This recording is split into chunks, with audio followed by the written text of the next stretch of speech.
Lily was just 7 years old, living with her grandmother in a tiny wooden house on the snowy outskirts of Spokane, Washington, when her life changed forever. On a cold winter afternoon, while walking home from the bakery where she worked part-time, she heard a faint, heartbreaking whimper coming from behind an abandoned lumber yard. Following the sound, Lily discovered a German shepherd chained to a rusted pole, his fur matted with blood, one leg trembling in pain. She didn't know it yet, but this wounded dog, Milo, was no ordinary stray. He was a missing K9 hero, tied to a case so dark it would shake the entire town. What happened next would test Lily's courage, uncover secrets long buried, and turn an unlikely friendship into a story of survival, hope, and second chances. Grab your tissues. This one will melt your heart. And before we begin, tell me where you're watching from. Drop your country in the comments. Winter settled quietly over Spokane, Washington, the cold wind whispering through rows of bare trees and dusting the streets with a thin veil of snow. The sun dipped behind the gray skyline, leaving the air sharp and brittle, carrying the quiet hum of a city sinking into another frozen night. Lily Parker, a 7-year-old girl with messy golden blonde curls, pale skin, and striking blue-gray eyes, trudged along the cracked sidewalk, hugging a small paper bag from the local bakery to her chest. Her coat, faded and several sizes too big, hung loose around her thin frame. Her cheeks were flushed from the cold, but her eyes, despite their tiredness, still carried a spark of warmth and quiet resilience. Lily had been living with her grandmother, Ruth Parker, in a tiny wooden house on the outskirts of Spokane ever since the accident 3 years ago had taken her parents away. She never talked about that night, and Ruth never pressed. Some wounds, Lily had learned, were better carried than spoken aloud. After school, Lily worked part-time at Mabel's Bakery, a small, family-owned shop with peeling green paint and the warm smell of cinnamon rolls clinging to the air. The owner, Mrs. Doris Mabel, was a short, round woman in her late 50s, with rosy cheeks, curly dark hair streaked with gray, and the kind of smile that softened tired hearts. She adored Lily and often slipped her an extra pastry or two, insisting, "Skinny little thing like you needs more sugar." Lily appreciated her kindness, but deep down, she knew Mrs. Mabel was worried about a child working after school, worried about the old woman waiting at home, worried about the weight Lily carried quietly on those small shoulders. The streets were nearly empty as Lily walked home, her boots crunching softly against the snow. Her breath came out in tiny clouds, and the silence of the cold evening was broken only by the distant hum of traffic from downtown Spokane. Despite her young age, she had grown used to this solitude, to the rhythm of walking alone with only her thoughts for company. She often wondered what it would feel like to have a normal life again, one where she didn't have to worry about bills, food, or whether her grandmother's aching hands would manage another day at the sewing shop. But Lily was not one to complain. She had learned early that life rarely paused for sadness. You endured, you survived, and you found small moments of happiness where you could. As she passed the old lumber store at the edge of town, a faint sound slipped through the icy wind, a low, broken whimper. Lily stopped, her breath catching in her throat, and turned her head toward the source. It came from behind the abandoned yard, hidden behind stacks of warped wooden planks dusted with snow. She hesitated at first, biting her lip. Spokane had plenty of dark corners where trouble hid, and Ruth always warned her to stay on the main streets after dusk. But there was something in that sound, a quiet desperation that tugged at her chest, pulling her forward despite the cold crawling up her spine. Clutching her bag tighter, Lily stepped carefully around the rusting fence and into the shadowed yard. The place had once been alive with workers, but now it stood silent and forgotten, the broken windows of the old lumber shop covered in frost. She walked slowly, boots sinking softly into the snow, following the sound until it grew louder. Then she saw him. Chained to a rusted metal pole beneath a collapsing tin awning lay a German shepherd, his once proud coat matted with dirt and streaked with dried blood. His fur was black and tan, dulled by neglect, and his ribs pressed sharply against his skin from hunger. His hind right leg was twisted awkwardly beneath him, and one of his ears was torn at the edge, as though ripped in a fight long ago. He couldn't move more than a foot before the heavy chain clinked sharply against the pole, holding him in place. Yet, what caught Lily most were his eyes. deep, intelligent brown eyes, filled with pain but unbroken, watching her carefully with a mixture of suspicion and hope. For a moment, Lily stood frozen, her small hand trembling as she held the paper bag tighter. Her heart pounded in her ears as she took a cautious step closer. The cold seemed to vanish around her, drowned out by the thrum of her heartbeat. She lowered herself slowly onto the icy ground, trying to make herself smaller, less threatening. "Hi," she whispered softly, her voice cracking from both the cold and fear. The dog lifted his head slightly, ears twitching, but didn't growl. His nose twitched as he sniffed the air, studying her with sharp, weary caution. Lily reached into her bag and pulled out a small piece of sweet bread she had saved from work, holding it out in her mittened hand. "I brought you something," she murmured. The German Shepherd hesitated before slowly leaning forward, his nose brushing against her glove as he carefully took the bread. The way he chewed, slow, deliberate, weak, told her he hadn't eaten in a long time. A soft whine escaped him, almost like a thank you, and Lily felt a lump form in her throat. She noticed something strange then, a small tattooed number inside the dog's left ear. Squinting through the dim light, she traced the faded markings with her eyes. It wasn't random. It looked like some sort of identification code. A memory stirred from something she'd overheard at the bakery. Mrs. Mabel had once mentioned a missing K9 dog connected to some military thing from years ago. Could this be him? Before she could think further, the crunch of tires on snow startled her. Lily's head jerked up, heart racing, as she caught sight of headlights slicing through the dim twilight. A large, dark-colored truck rolled past the street outside, moving slowly, its engine growling low and deep. She couldn't see the driver's face, but as the vehicle crept forward, her instincts screamed danger. Without thinking, Lily ducked behind a stack of wooden planks, pressing herself against the cold surface, holding her breath until the sound faded into the distance. When she peeked back toward Milo, she didn't know his name yet, but somehow it suited him. The dog had gone silent, his body tense, eyes fixed on the road where the truck had disappeared. Something wasn't right. Lily's chest tightened as she glanced around the yard. Why would someone leave a trained dog like this, chained and bleeding, behind an abandoned lumber shop? And why did that truck make her stomach knot with unease? Her instincts told her this wasn't an ordinary stray, and deep down, she sensed this was the beginning of something far bigger than she understood. Her small hands trembled as she stood up, brushing the snow from her knees. The cold had finally started to seep into her bones, but a different chill, a heavier one, settled in her chest. "I'll come back," she whispered to the dog, her voice steady despite the pounding of her heart. "I promise." The dog tilted his head slightly, as if he understood, before resting it back on his paws, his tail giving the faintest twitch. Lily turned and hurried out of the yard, glancing over her shoulder one last time as the shadows stretched longer across the snow. By the time she reached the sidewalk again, the street lamps had flickered on, casting a pale yellow glow across the frozen pavement. Somewhere in the distance, the low hum of that truck lingered, as though it had never truly left. As she walked quickly toward home, clutching the bakery bag close, Lily's thoughts swirled with unease.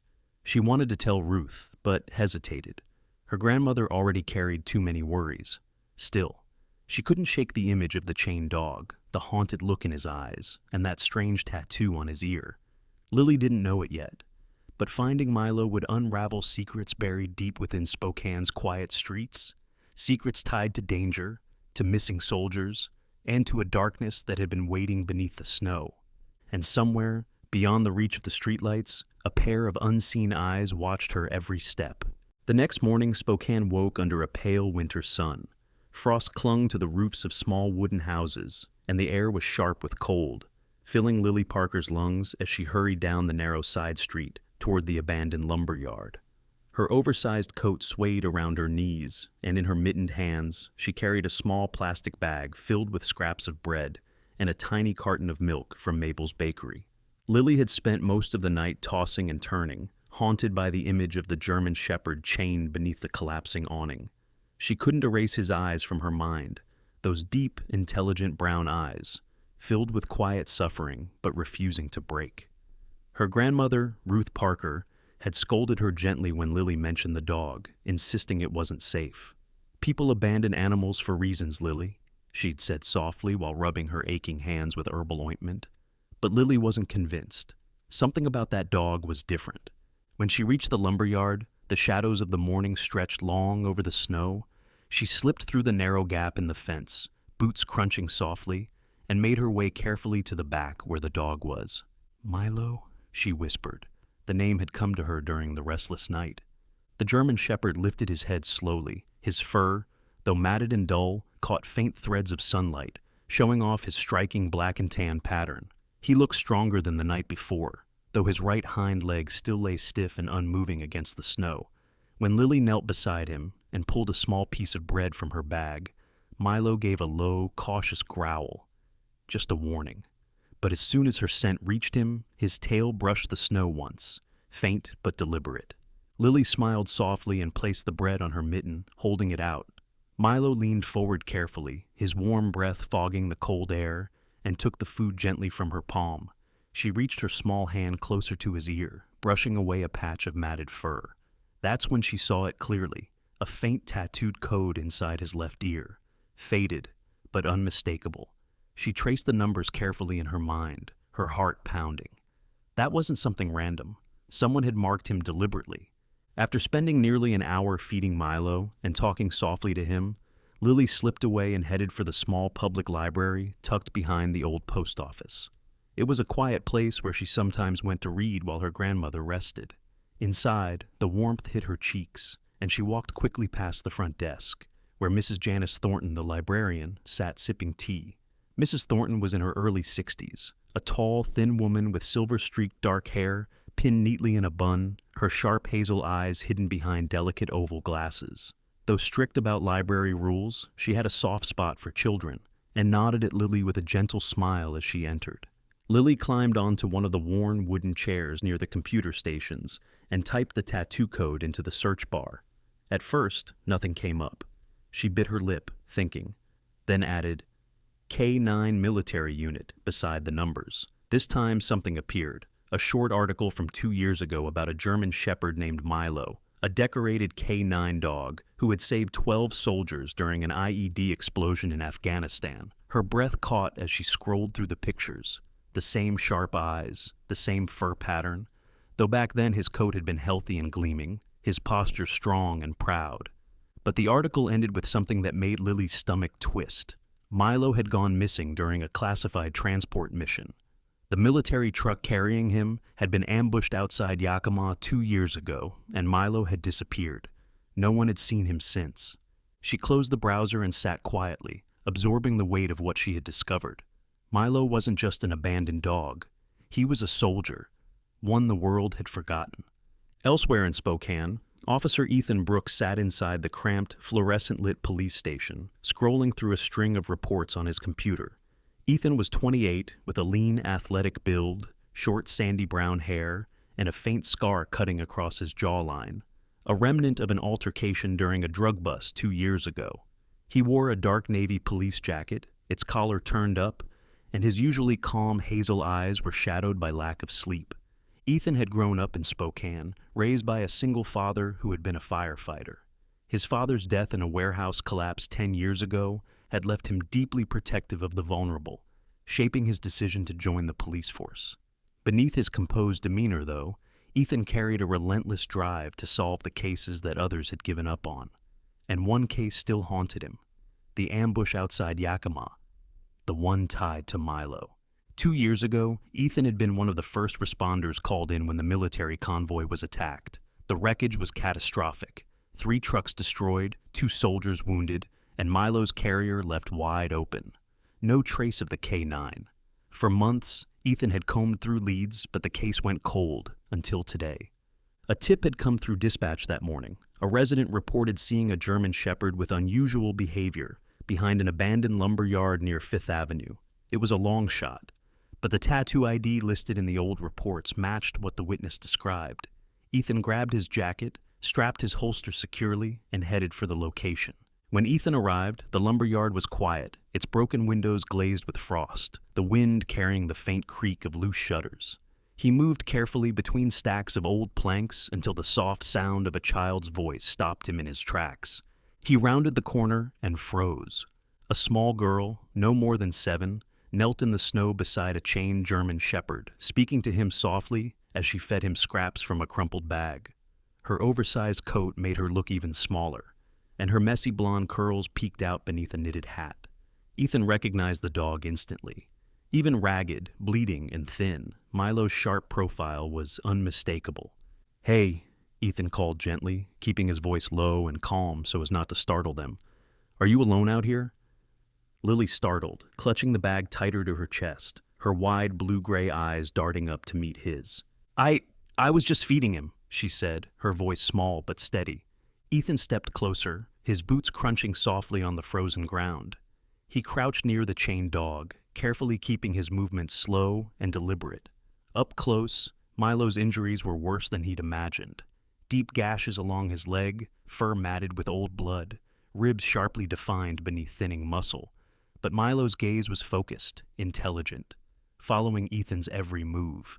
"Did you know," Ethan asked softly, nodding toward Milo's ear, "that this dog used to serve with the military?" Lily blinked, confused. "He, was a soldier?" "Yeah," Ethan said quietly, his breath clouding in the cold, "and someone went through a lot of trouble to make him disappear." Before he could explain further, a deep rumble echoed from the street outside, the low growl of an engine. Ethan's sharp instincts kicked in, and he straightened immediately, scanning the shadows. A dark-colored pickup truck rolled past slowly, its windows tinted black, pausing briefly before continuing down the road. Milo stiffened at the sound, ears twitching, a low growl vibrating softly from his throat. Ethan watched until the truck vanished, his jaw tightening. Something about this wasn't right. He turned back to Lily, his tone urgent but gentle. "Listen," he said firmly, "you shouldn't come here alone anymore. This isn't just about a dog. There's more going on than you realize."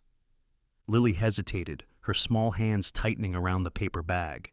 She glanced back at Milo, who had lowered his head onto his paws, his breathing slow but steady. "Then, we have to help him," she whispered.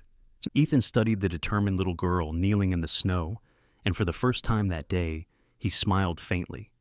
"Yeah," he said softly, "we will." And though neither of them knew it yet, finding Milo had just unlocked the first door to a secret far darker than either imagined. The sky above Spokane was a heavy sheet of gray, clouds hanging low as if weighing down the entire city. The bitter wind bit at exposed skin, carrying the scent of damp earth and distant pine, as Officer Ethan Brooks guided Lily Parker and Milo through the narrow alley that led back to the abandoned lumber yard. The snow crunched softly beneath their boots, muffling their steps, as the last traces of daylight faded into shadows. Ethan's jaw tightened as he replayed what he had told Lily moments earlier, the truth about Milo's past. That convoy 2 years ago wasn't random, he'd explained, his voice low. Someone ambushed it on purpose. Milo wasn't just a working dog, he was part of an elite classified unit. Whatever happened that day, someone wanted him gone. Lily's small hands clutched her worn scarf as she stared at Milo, trotting unevenly ahead, his injured leg dragging slightly. "But why?" she asked softly, her breath forming tiny clouds in the freezing air. Ethan glanced down at her, his hazel eyes sharp but gentle. "Because Milo's valuable, Lily. He's more than a dog to them. He was trained for missions most people don't even know exist." Her jaw set, tiny shoulders stiff under her oversized coat. "Then we have to protect him," she whispered fiercely. Ethan nodded, admiring her courage even as worry gnawed at him. "That's exactly what we're doing." When they reached the lumberyard, the place was silent. Too silent. The creaking of loose shutters in the cold wind was the only sound as Ethan scanned the area, his instincts prickling. He raised a hand for Lily to stay close, his boots crunching softly as they followed a faint trail of blood leading away from the collapsing awning where Milo had first been chained. The droplets were fresh. Someone had been here recently. The trail led them to an old warehouse at the far edge of the lot, its faded siding streaked with rust, its windows dark and broken. One of the steel doors was slightly ajar, swaying against its hinges. Ethan's hand moved instinctively to his holster, but he didn't draw. He crouched low, gesturing for Lily to stay behind him, and pushed the door open just enough to slip inside. The air inside was damp and stale, carrying the faint smell of wet fur, rust, and gasoline. Ethan flicked on his flashlight, the beam cutting through the gloom and illuminating rows of metal cages stacked against the far wall. The sight made Lily freeze, her small gloved hand covering her mouth as her wide blue-gray eyes welled with tears.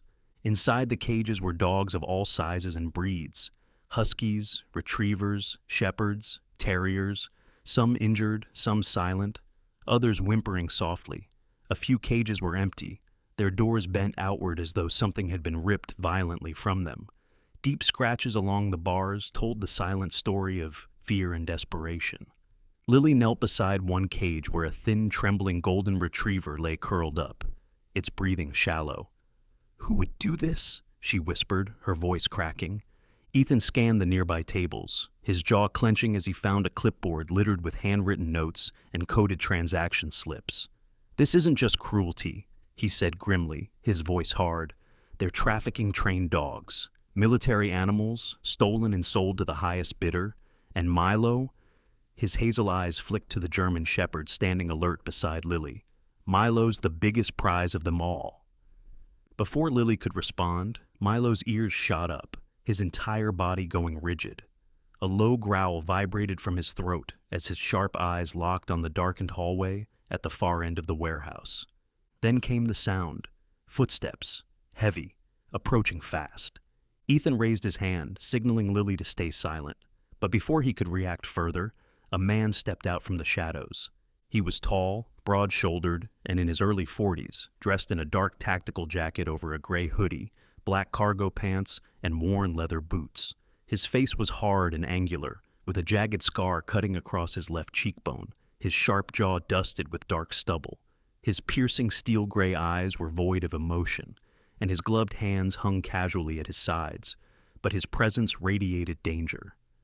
"Well," the man said in a low, gravelly voice, his tone calm but threatening, "you shouldn't have come here." Ethan stepped forward, planting himself between the man and Lily. "Spokane PD," he said sharply, his hand resting on his holster. "Step away from the cages, now." The man's lips curled into a faint, mocking smile. "You think this is about dogs? You have no idea what you've stumbled into." Before Ethan could reply, the man moved, fast, closing the distance between them with surprising speed. Ethan shoved Lily behind a stack of empty crates, drawing his weapon just as Milo lunged forward, barking furiously, his muscles straining despite his injuries. The German shepherd launched himself at the man's arm, teeth sinking into the heavy fabric of his jacket. A snarl echoed through the warehouse, and then a sickening thud.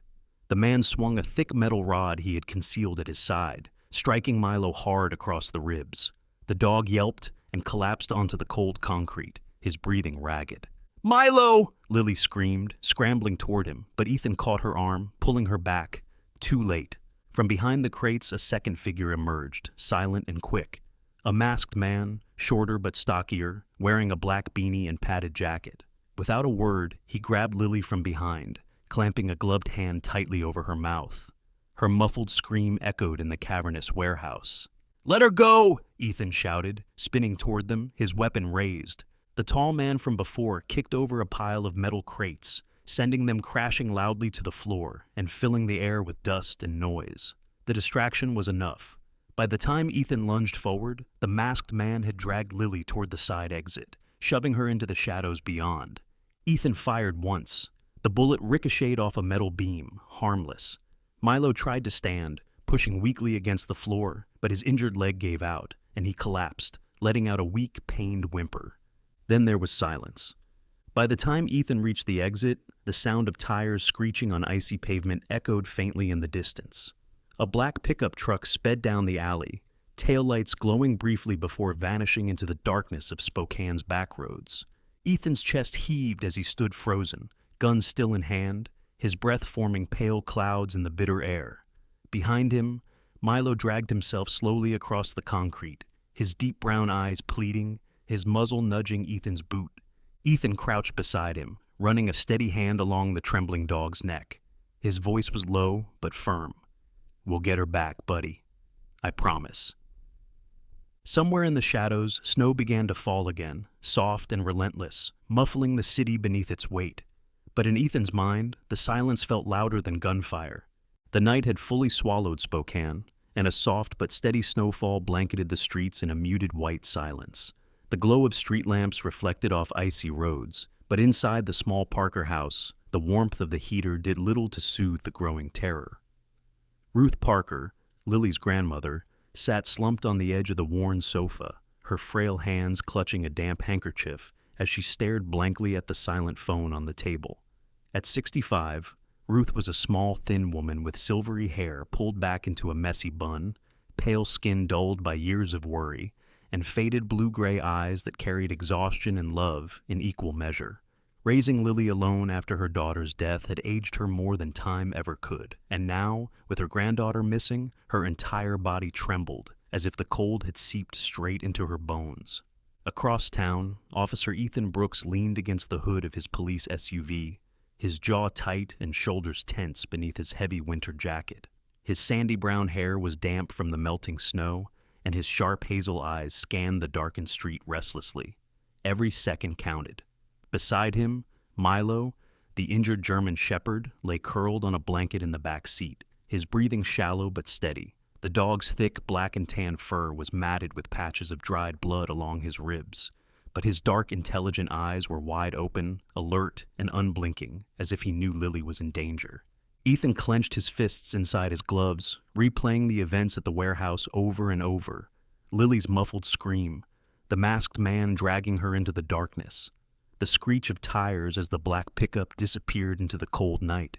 He had filed the report, but Spokane's resources were limited, and a winter storm was already moving in. If he wanted to find her alive, he couldn't wait for backup. He knelt by Milo and gently ran his hand down the dog's neck, feeling the tension under his thick fur. "You're my only lead, buddy," he murmured softly. "You know where they took her, don't you?" Milo blinked once and gave a faint whine, shifting his weight as he tried to sit up despite the pain. Ethan saw the determination in those deep brown eyes, the stubbornness of a soldier who refused to quit, and he felt his own resolve harden. Inside the precinct's dimly lit operations room, Ethan quickly pulled up Milo's archived military records on his tablet. His jaw tightened when he found what he was looking for. A tiny serial number embedded in Milo's service file linked to an experimental K9 tracking chip designed for covert missions. It was an outdated program, abandoned after funding cuts, but it still worked if he could access the right system. After bypassing layers of outdated security protocols, a faint signal pinged on his screen. Milo's location, or rather, where he had been taken. Meanwhile, Lily slowly regained consciousness, the dull ache in her wrists and shoulders pulling her back into the cold reality of where she was. The room was dark, except for the pale glow of a single exposed bulb swinging faintly from the ceiling. Its weak light revealed cracked cement walls, water-stained corners, and a stack of dusty crates pushed against one side. Her small body shivered violently as the cold seeped through her thin winter coat, her breath visible in the frigid air. Milo lay nearby, chained to a metal ring bolted into the floor, his sides rising and falling heavily as he struggled to recover from the blow he had taken earlier. When Lily stirred, Milo's ears twitched, and he let out a soft, comforting whine, dragging himself closer as far as the chain allowed. She reached out with trembling fingers and touched his muzzle gently. "It's okay. I'm here," she whispered, her voice fragile but steady, her small blue-gray eyes glimmering with determination, despite the fear etched across her tear-streaked face. The sound of heavy boots echoed down the hallway outside. Lily stiffened, her fingers curling instinctively into Milo's fur. The door creaked open, and a man stepped inside. It was Victor Kane, the same scarred man from the warehouse. Up close, his presence was even more intimidating. At 42, Victor was tall, broad-shouldered, and carried himself with the quiet authority of someone used to being in control. His dark, weathered skin contrasted sharply with his icy hazel eyes, and the jagged scar running from his cheekbone to his jaw made him look even more severe. Dressed in a black parka and combat boots, his stance was deliberate and measured. Victor crouched slightly, resting his elbows on his knees, as he studied Lily with unsettling calmness. "You shouldn't have followed the dog," he said softly, his gravelly voice cutting through the cold silence. "Now you're in the middle of something bigger than you understand." Lily swallowed hard but refused to look away. "Please, let Milo go," she whispered, her voice shaking but defiant. Victor's gaze shifted to the chained German shepherd. "That dog," he muttered, almost to himself, "is worth more than anything in this room." He straightened and turned toward the door. "Keep her quiet," he barked over his shoulder before disappearing into the hallway again. Moments later, another figure entered. Elena Torres, Victor's second in command. At 38, Elena had an elegance sharpened by discipline. She was tall and slender with olive-toned skin, shoulder-length chestnut hair tied neatly into a low ponytail, and piercing green eyes that missed nothing. Dressed in a fitted dark gray coat and slim black gloves, she moved with quiet confidence, her expression unreadable. Elena set down a tray with a chipped mug of water and a piece of stale bread, placing it carefully beside Lily. "Eat," she said plainly, her voice cool but not unkind. "You'll need the strength." Lily stared at the tray but didn't touch it, clutching Milo's collar tightly instead. Elena's eyes softened just slightly, a fleeting glimpse of something human beneath her otherwise composed exterior. Without another word, she turned and left, locking the door behind her. Outside, the snow intensified, turning the outskirts of Spokane into a maze of whitewashed roads and icy drifts. Ethan's SUV plowed carefully through the winding industrial lanes, his headlights barely cutting through the curtain of falling snow. The faint signal from Milo's chip pulsed steadily on the tablet mounted to the dashboard, guiding him deeper into the shadows of Spokane's forgotten edges. After 30 tense minutes, Ethan pulled up to an abandoned logging facility on the northern outskirts, where the signal showed strong. The structure loomed large and silent against the swirling snow, a skeletal shell of corrugated steel and broken windows. He killed the engine and lights, letting the darkness settle around him. Ethan crouched beside Milo in the back seat, checking the improvised bandage wrapped around the dog's ribs. "This is it," he whispered, meeting the German shepherd's dark, alert gaze. "You ready, soldier?" Milo's ears perked faintly, his tail giving a single slow wag despite the pain. Ethan gave him a firm nod. "Good boy." He checked his weapon, adjusted his earpiece, and slipped quietly into the storm, the snow crunching softly beneath his boots. The bitter wind whipped across his face as he approached the facility, hugging the shadows along the side of the building.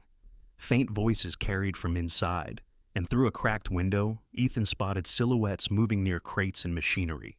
He counted at least 5 men, all armed. He exhaled slowly, every muscle tense, his breath clouding the frigid air. Somewhere inside that facility, Lily was waiting, and he wasn't leaving without her. The storm had strengthened overnight, blanketing Spokane's outskirts beneath a relentless curtain of snow. The abandoned logging facility loomed like a dark skeleton in the distance, its rusted roof half buried under ice and drifting flakes. The bitter wind carried the smell of wet steel and damp wood, stinging Ethan's cheeks as he crouched behind an overturned dumpster, his breath forming short, misty clouds. Officer Ethan Brooks adjusted the earpiece hidden beneath his wool cap, his sharp hazel eyes fixed on the faint glow spilling from a cracked warehouse window ahead. Beside him, Milo, the battered German shepherd, shifted painfully but kept low, his thick black and tan fur dusted white with snowflakes. His right flank bore fresh bruises under a hastily wrapped bandage, and his left hind leg trembled slightly, but his sharp gaze was locked forward. Despite the pain, there was a fierce clarity in those deep brown eyes. The soldier's instinct still burned inside him. Ethan gently stroked his neck. "Easy, buddy. One more push," he whispered. Ethan scanned the perimeter carefully. 2 guards paced near the main loading bay doors, dressed in heavy black jackets, armed with sidearms holstered at their belts. Their boots crunched against the frozen ground, each step muffled by the storm. One of them, a broad man in his late 30s with a scruffy beard and pale skin, Grant Miller, had a permanent scowl etched into his scarred face. He looked like someone who'd spent years surviving on edge, the type who trusted no one and smiled at nothing. The second guard, Derek Holt, was younger, leaner, and jittery, with short blonde hair and nervous gray eyes darting into the shadows, constantly scanning as if expecting something to leap out of the storm. Ethan pulled out his suppressed Glock, checked the safety, and glanced down at the faint blue tracker on his tablet. The K9 chip inside Milo had brought him here, and somewhere beyond these walls, Lily was waiting. He whispered softly into his comm, Dispatch, this is Brooks.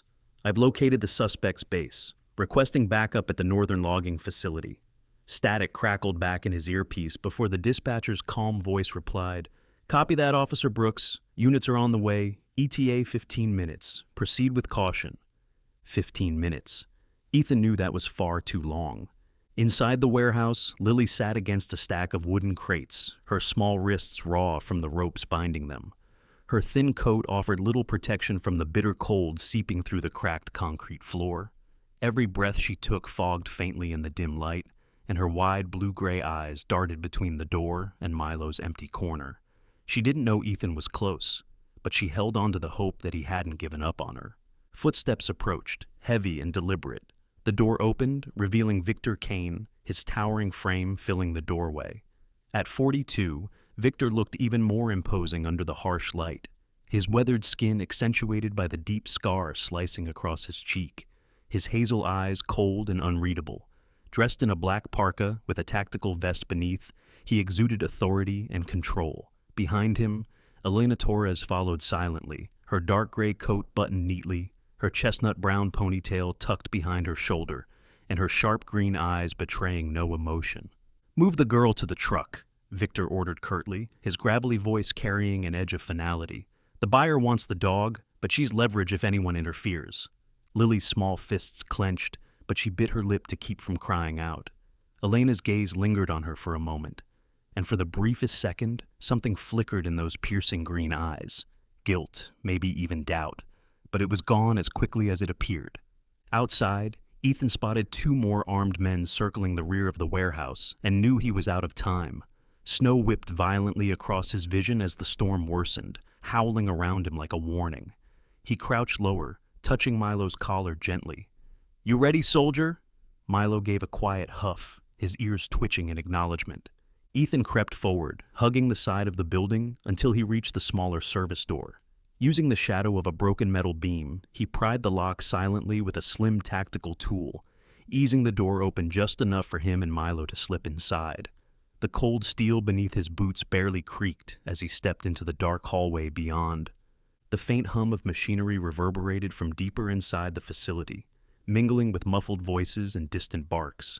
Ethan crouched low and peeked around the corner, spotting Grant Miller leaning lazily against a stack of crates. Derek Holt stood nearby, pacing anxiously and tapping his fingers on the grip of his pistol. Milo stiffened, his ears twitching sharply. Then, without warning, he lunged forward, his injured body surging with sudden energy. Ethan barely had time to raise his Glock as Milo launched at Grant's arm, his teeth clamping down hard through the thick fabric.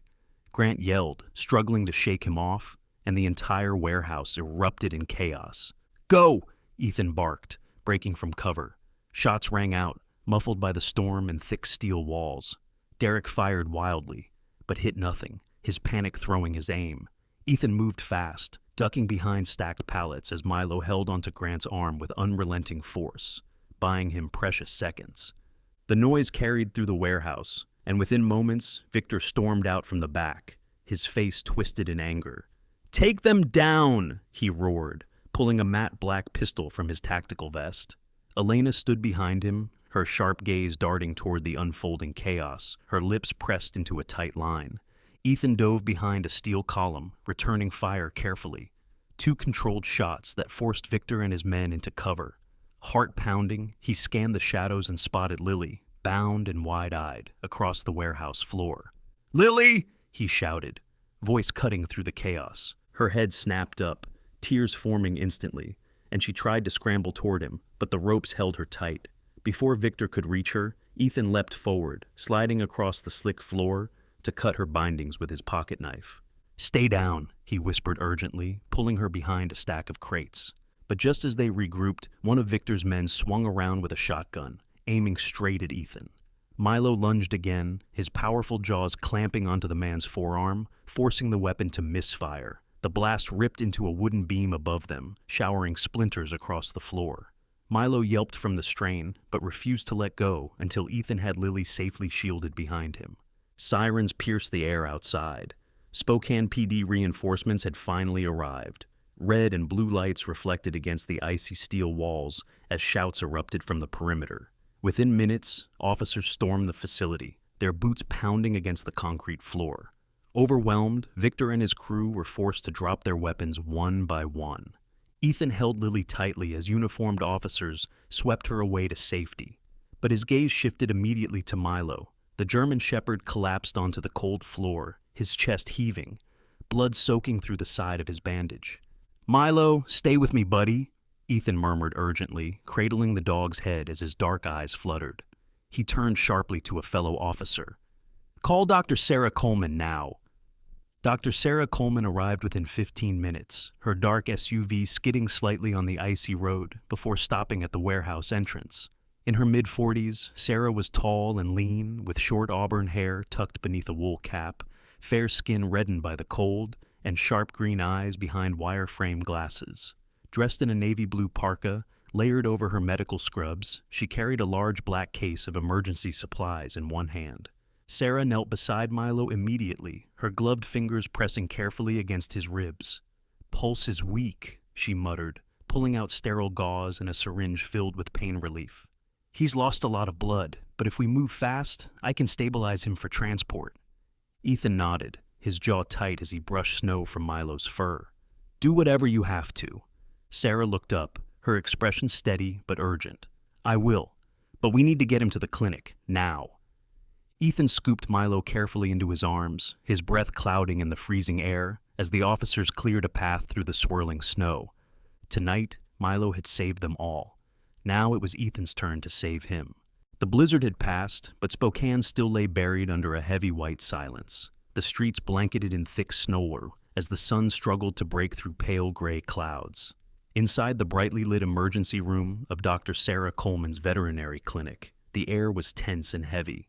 The scent of antiseptics mixed with the faint metallic tang of blood as monitors beeped steadily in the background. Milo lay unconscious on the operating table, his chest rising and falling faintly beneath a thin oxygen mask. His thick black and tan fur had been carefully shaved around his injured ribs, revealing deep bruises and puncture wounds from the brutal fight at the warehouse. His body trembled involuntarily, muscles twitching, as if resisting the darkness pulling him under. Standing at the head of the table, Dr. Sarah Coleman worked with intense focus, her auburn hair tucked beneath a surgical cap, her sharp green eyes darting between the vital monitor and her gloved hands. At 45, Sarah was tall and lean, with years of military service etched subtly into her disciplined posture. She had served as a combat veterinarian in Afghanistan, patching up K-9 units under gunfire, and tonight, that same determination was written across her face. "Heart rate's dropping, 40 beats per minute," called out Dr. Anthony Reyes, Sarah's assistant, a calm but energetic man in his early 30s. Anthony was medium-built, with short black hair, tan skin, and steady brown eyes behind rimless glasses. He had worked under Sarah since leaving his position as an army medic, and was known for staying composed even in emergencies. "Push 2 cc epinephrine," Sarah ordered firmly, not looking up. Anthony prepared the syringe, his hands moving quickly and without hesitation. Outside the glass walls, Lily Parker sat curled up on a plastic chair, her small frame swallowed in an oversized hospital blanket. Her pale cheeks were stained with dried tears, and her tangled blonde hair framed a face tight with exhaustion. Her blue-gray eyes were wide, locked on Milo's unmoving form through the window. She hugged her knees to her chest, her breath fogging faintly as she whispered to herself, "Please don't leave me, Milo. You promised?" Beside her, Officer Ethan Brooks leaned against the wall, arms crossed tightly over his chest. He had removed his heavy winter jacket, revealing a simple dark sweater stretched across his broad shoulders, his sandy brown hair damp from melted snow. His sharp hazel eyes stayed fixed on Sarah and Anthony inside the operating room, his jaw tense with unspoken worry. The minutes stretched into hours. Ethan ran updates to dispatch, coordinated statements from the precinct, and reassured Ruth Parker over the phone, but his gaze always returned to Lily, sitting silently by the door. Finally, after nearly 6 grueling hours, the steady monotone of the heart monitor spiked sharply, filling the room with urgent beeps. "Milo's flatlining," Anthony announced, his calm voice breaking for the first time. Sarah didn't hesitate. "Defibrillator pads now." Anthony pressed the paddles against Milo's shaved chest, A high-pitched tone filled the room before a sharp zap jolted Milo's body upward. The heart monitor remained flat. "Again!" Sarah barked, sweat beating at her temples despite the cool air. Another surge of electricity pulsed through Milo's small but powerful frame. For one agonizing second, silence filled the room. Then, beep, beep, beep, a faint but steady rhythm appeared on the monitor. Milo's tail twitched weakly as Sarah exhaled the breath she didn't realize she'd been holding. "We've got him back," she whispered, her voice rough but relieved. News of Milo's near-death rescue spread quickly across Spokane the next morning. Headlines lit up local newspapers and social media. 7-year-old girl saves missing K-9 hero. Milo, the forgotten soldier, fights for his life. Neighbors stopped by the clinic to bring warm food, handwritten cards, and small donations. At Mabel's diner, old veterans huddled around tables, passing Lily's picture from phone to phone, their voices hushed with admiration. By noon, a crowd had gathered outside the clinic, despite the freezing air.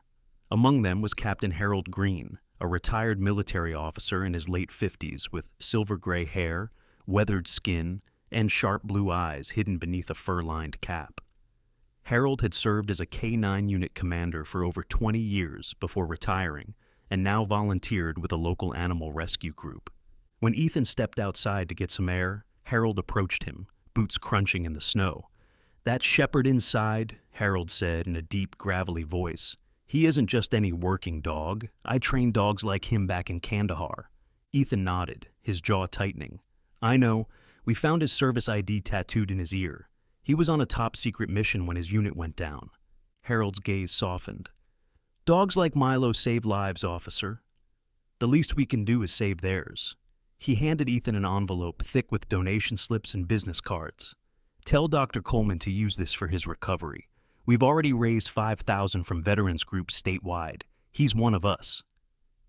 Inside, Sarah finished the last stitches along Milo's ribcage and stepped back, pulling off her gloves. Her green eyes softened as she finally allowed herself a brief smile.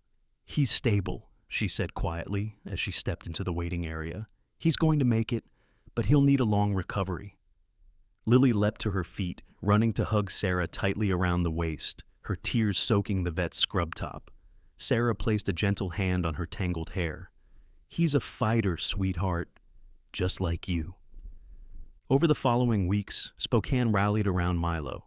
Donations poured in, and animal rights organizations partnered with military veterans to support his recovery. The clinic became a small hub of community care, filled with handmade cards, little paper hearts, and dozens of visitors dropping by to see the hero dog. Still, the damage was permanent. After multiple examinations, Sarah finally delivered the news that Milo's left hind leg had suffered irreversible nerve damage from the brutal blows. He would never run the way he used to. Lily's lip trembled when she heard, her small hands clutching Milo's fur tightly. Ethan crouched beside her, resting a comforting hand on her shoulder. "He doesn't need to run to be a hero," Ethan said softly. "He already saved you. That's what matters." Sarah nodded in agreement. And from today, Milo isn't just any dog. He's officially recognized as a retired K-9 veteran. That means lifetime medical care, a stipend, and a place of honor. As Ethan signed the paperwork on Milo's behalf, Lily bent down and pressed her forehead gently against Milo's. His deep brown eyes gazed up at her, half-lidded but warm, and his tail wagged faintly against the blanket beneath him. They had survived the storm together, but deep down, Ethan knew the battle wasn't over. Victor Kane's arrest was only the beginning. Someone far bigger was behind the K-9 smuggling ring, and Spokane was only one piece of a much darker puzzle. 6 months later, the snow had melted from Spokane's streets, replaced by warm spring sunlight and the hum of new beginnings. The city square, usually quiet on Sundays, was now overflowing with people gathered beneath fluttering banners and the proud display of the American flag. A wooden stage had been built in front of the old courthouse, decorated with red, white, and blue ribbons. Folding chairs filled the plaza, but most of the crowd stood shoulder to shoulder, holding signs, flowers, and small flags to honor the heroes of the night, when a K-9 veteran and a little girl changed everything. At the center of it all, Lily Parker, now 7.5, stood in a simple pale blue dress that brushed her knees, clutching a microphone with both trembling hands. Her tangled blonde hair had been brushed smooth for the occasion, but a few stubborn strands still escaped and danced in the warm breeze. Her blue-gray eyes shimmered, not with fear, but with a quiet strength she had discovered within herself. Standing close by, Milo sat proudly on his specially designed support harness, his thick black and tan fur gleaming under the sunlight. The hind leg he had lost full use of no longer defined him.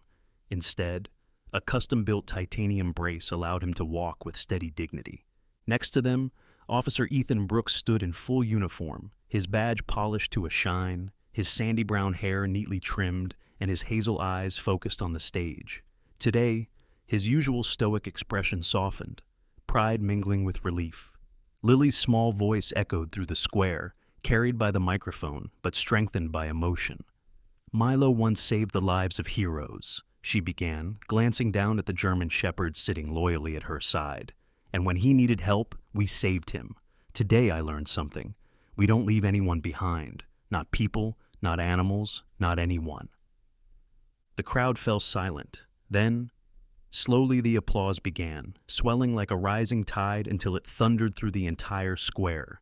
People cheered, cried, and waved their flags, some holding handwritten signs reading, "Thank you, Milo," and "Heroes come in all forms."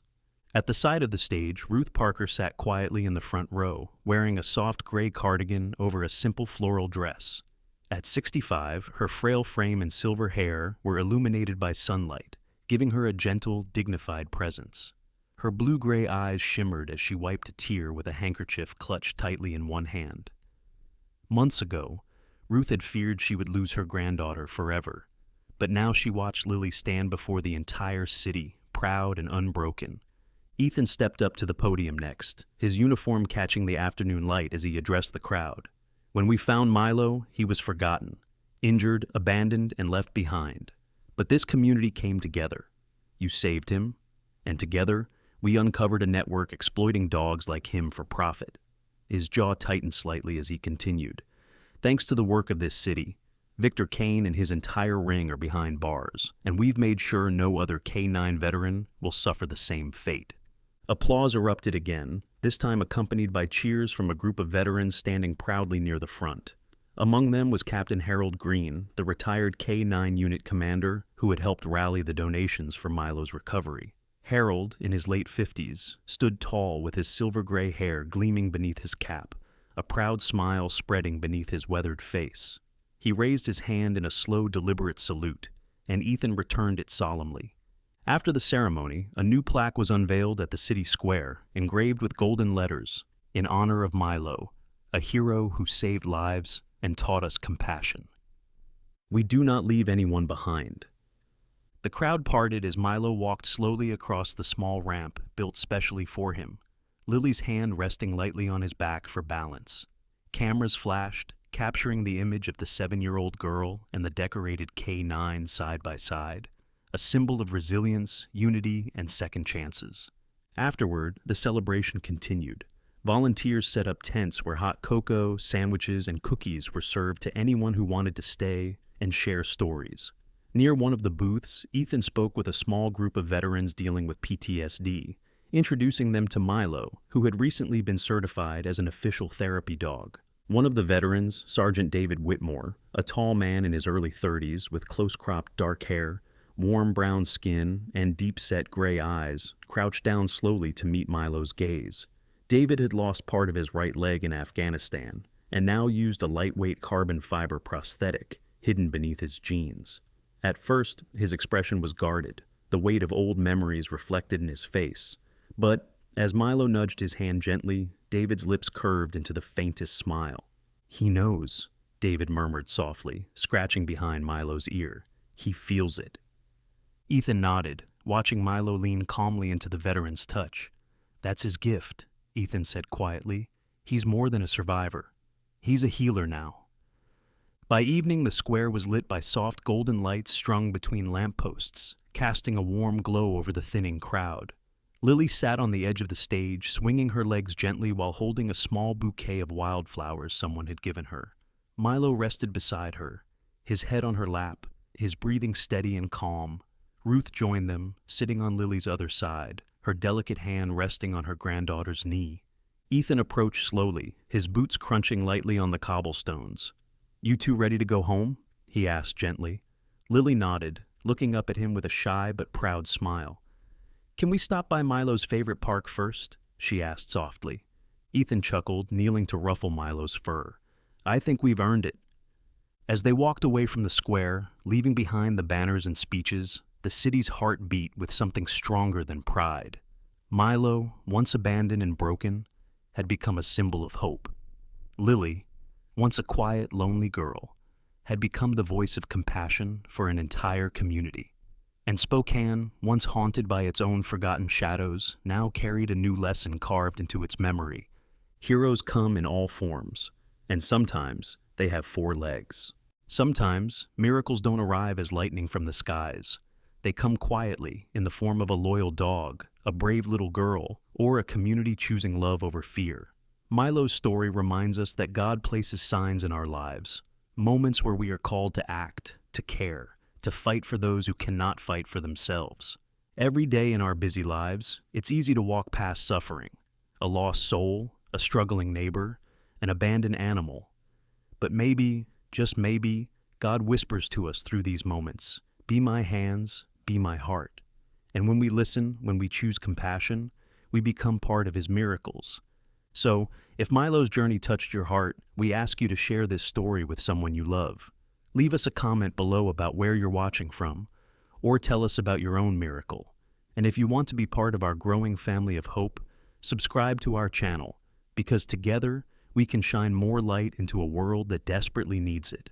May God bless you, your loved ones, and every small act of kindness you choose today. Sometimes the greatest miracles begin with you.